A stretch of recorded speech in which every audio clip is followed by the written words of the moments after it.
নতুন বছর শুরু হওয়ার আগেই বাড়ি থেকে সরিয়ে ফেলুন এই 5টি জিনিস। পরিবারের সৌভাগ্য ফিরবে। নতুন বছর আসতে আর কয়েকটা দিন দেরি।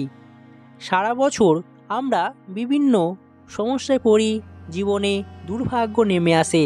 তাই বলা হচ্ছে নতুন বছর শুরু হওয়ার আগেই আপনি যদি আপনার বাড়ি থেকে এই জিনিসগুলিকে বিদায় করে ফেলেন, বছরের শেষে আমরা সকলেই চাই নতুন বছরটাকে শুরু করতে। তাই বছর শেষ হওয়ার আগেই বাড়ি থেকে বিদায় করে ফেলুন এই 5টি জিনিস। জীবনে সুখ সমৃদ্ধিতে ভরে উঠবে, জীবনে সুখী হতে পারবেন। তাই বাস্তুমত অনুসারে বলা হচ্ছে এই জিনিসগুলি বাড়িতে রাখা কখনোই উচিত নয়। প্রথমে দেখে নেব মাকড়সার জাল। অনেক বাড়িতেই দেখা যায় যে কি দীর্ঘদিন ধরে মাকড়সার জাল পরিয়ে রেখেছে, মাকড়সা বাসা বাঁধছে সেই বাড়িতে। আপনি হয়তো জানেন না এই মাকড়সার জাল আপনার সুন্দর জীবনটিকে ধীরে ধীরে শেষ করে দিতে পারে। হ্যাঁ বন্ধুরা, একদম ঠিক শুনেছেন। মাকড়সার জাল থেকেই নেগেটিভ শক্তি তৈরি হয়, আর এই নেগেটিভ শক্তি আপনার জীবনের পজিটিভ শক্তিকে ধীরে ধীরে শেষ করে দেবে। দেখবেন আপনার জীবনে অশান্তি, দুঃখ, কষ্ট বাসা বাঁধবে, যার ফলে জীবনে কখনোই আপনি সুখী হতে পারবেন না। জীবনে একের পর এক বিপদ লেগেই থাকবে আপনার জন্য। তাই বলা হচ্ছে বাড়িতে কখনোই মাকড়সার জাল একদমই বাসা বাঁধতে দেবেন না। অপর দিকে দেখে নেব ভাঙা কাঁচ। ভাঙা কাঁচ পারিবারিক জীবনে দারিদ্রতা ডেকে আনে, জীবনে অর্থ কষ্ট এবং আর্থিক সমস্যা দেখা দেয়। তাই বাড়িতে ভাঙা কাঁচ কিংবা ভাঙা আয়না একদমই রাখা উচিত নয়।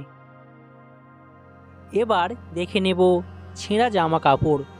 অনেক ক্ষেত্রে দেখা যায় যে কি আমাদের অপ্রয়োজনীয় জামা কাপড়গুলোকে একটা জায়গায় জমা করে দীর্ঘদিন ধরে রেখে দিই, আর পরে আমরা সেটা ভুলে যাই সেই জামা কাপড়গুলো দীর্ঘদিন ধরে জমা হয়ে রয়েছে।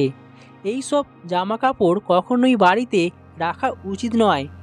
আপনার বাড়িতে যদি পুরনো জামা কাপড় জমা হয়ে থাকে দীর্ঘদিন ধরে, তাহলে এখনই বাড়ি থেকে বিদায় করুন এবং পরিবারের সৌভাগ্য ফিরিয়ে আনুন।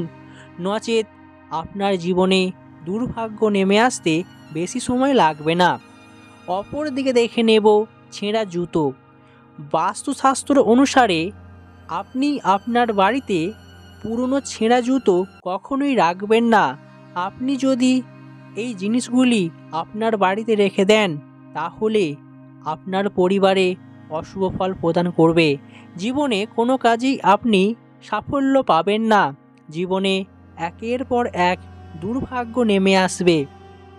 তাই বাড়িতে যদি ছেঁড়া জুতো থাকে, আজই বাড়ি থেকে বিদায় করুন। অপরদিকে বলা হচ্ছে ভাঙা মূর্তি। বাস্তুবিদরা বলছেন ভাঙা মূর্তিকে কখনোই ঘরে রাখা উচিত নয়। অনেক ক্ষেত্রে দেখা যায় যে কি বাড়িতে আনার সময় মূর্তিগুলো ভেঙে যায়, আর সেই মূর্তিগুলিকে আমরা ঠাকুর ঘরে একপাশে রেখে দিই, কিন্তু এটা রাখা একদমই অনুচিত। সেই ভাঙা মূর্তিগুলিকে আবার যেখানে সেখানে ফেলবেন না। আপনি পোয়ামার নদী বা পুকুরে বিসর্জন দিয়ে দিন। দেখবেন আপনার পরিবারে সুখ সমৃদ্ধির ছোঁয়া লাগবে, জীবনে সৌভাগ্য ফিরবে।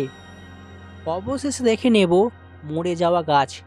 বাড়িতে যদি কোনো গাছ মরে যাচ্ছে দেখেন, তাহলে জানবেন আপনার পরিবারে কোনো বিপদ আসতে চলেছে, এমনটাই সংকেত দিয়ে থাকে এই গাছ। তাই বাড়িতে যদি কোনো গাছ দেখেন মরে যাচ্ছে, তাহলে তৎক্ষণাৎ সেই গাছটিকে উপড়ে ফেলুন এবং সেই জায়গায় একটি নতুন চারা গাছ বসিয়ে রাখুন। দেখবেন আপনার পরিবারে সৌভাগ্য ফিরবে। বাড়িতে কখনোই মরে যাওয়া গাছ রাখা উচিত নয়। আর যদি দেখেন কোনো গাছ মরে যাচ্ছে, তাহলে জানবেন আপনার জীবনে বড় কোনো বিপদ আসতে চলেছে, বড় কোনো বিপদের সম্মুখীন হতে চলেছেন, এমনটাই বলা হয়ে থাকে।